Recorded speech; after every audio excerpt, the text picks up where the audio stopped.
نحمده ونصلي ونسلم على رسوله الكريم اما بعد فاعوذ بالله من الشیطان الرجیم بسم اللہ الرحمن الرحیم۔ دنیا بھر میں ہمارے چینل کو دیکھنے، سننے، اصلاح کرنے والے اور پسند کرنے والے حضرات، آج کا ہمارا موضوع ہے کہ غیر مسلموں کی مصنوعات بغیر شک شبے کے استعمال کرنا کیسا ہے۔ تو ذہن میں رکھیں کہ آقا کریم علیہ الصلوۃ والسلام نے اور صحابہ کرام نے جس چیز میں ذرا سا بھی ان کو شک پڑا، انہوں نے اس کا استعمال جو ہے وہ چھوڑ دیا۔ دیکھیں حدیث پاک میں واضح ہے، آقا کریم علیہ الصلوۃ والسلام نے فرمایا الحلال بین والحرام بین وبینہما امور مشتبہات، فرمایا کہ حلال بھی واضح ہے اور حرام بھی واضح ہے، اور حلال اور حرام کے درمیان کچھ امور مشتبہ ہیں، ان کی حلت اور حرمت یعنی حلال یا حرام ہونے میں شک شبہ ہے۔ تو فرمایا فما اتقى الشبہات فقد استبرأ لدینہ وعرضہ، فرمایا کہ جس نے اپنے آپ کو شک و شبہات کی دنیا سے نکال دیا، اس نے اپنا دین اور عزت بچا لی۔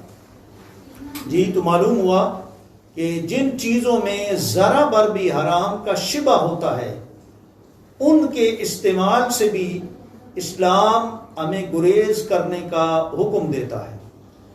آج دیکھیں ہم نے غیر مسلموں کی جو مصنوعات ہیں برملا سر عام، ان کا استعمال ہم نے شروع کر دیا اور بغیر کسی شک اور شبہ کے ہم نے شروع کر دیا۔ آیا یہ عمل ہمارا درست ہے؟ دیکھیں حدیث پاک میں امیر المومن مصنف ابن ابی شیبہ کے اندر اور فقہ عمر کے اندر یہ حدیث پاک موجود ہے کہ حضرت امیر المومنین سیدنا فاروق اعظم رضی اللہ تعالیٰ عنہ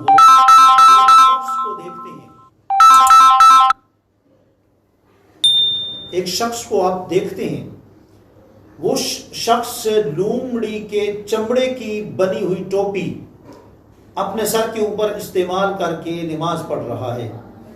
حضرت فاروق اعظم رضی اللہ تعالیٰ عنہ نے دیکھا تو آپ نے ٹوپی کو اتار کے پھینک دیا، فرمایا تمہیں پتہ نہیں شاید کہ یہ پلیت ہو۔ تو آپ اس سے اندازہ کر سکتے ہیں کہ ایک چیز میں ذرا سا شک شبہ پڑا کہ ہو سکتا ہے کہ اس کے اندر امیزش جو ہے لومڑے کی چمڑے کی اور وہ پلیت، تو لہٰذا آپ نے پھینک دیا۔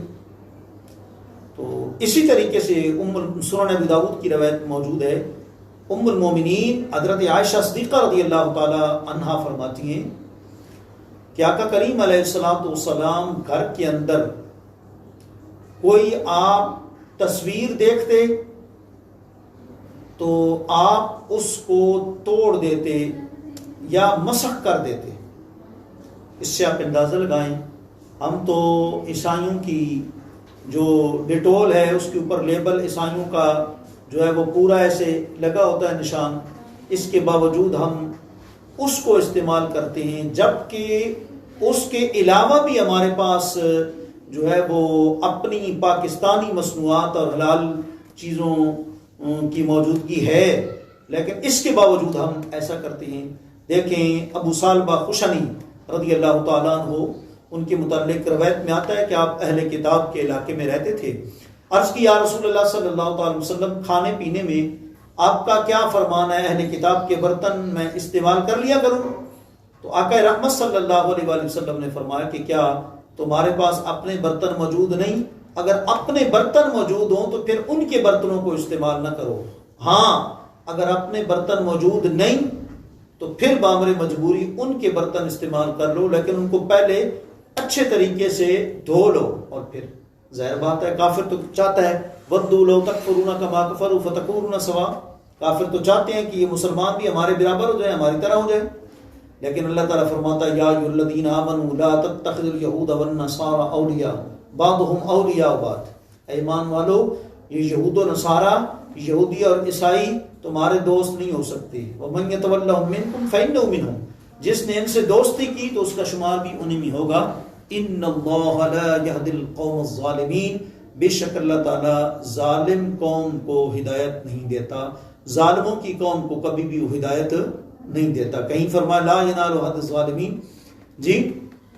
اور دیکھیں شراب ہے، جوا ہے، یہ کیوں نہیں استعمال کیا جاتا؟ قرآن نے اس کی علت، ریزن اور سبب کیا بیان کیا؟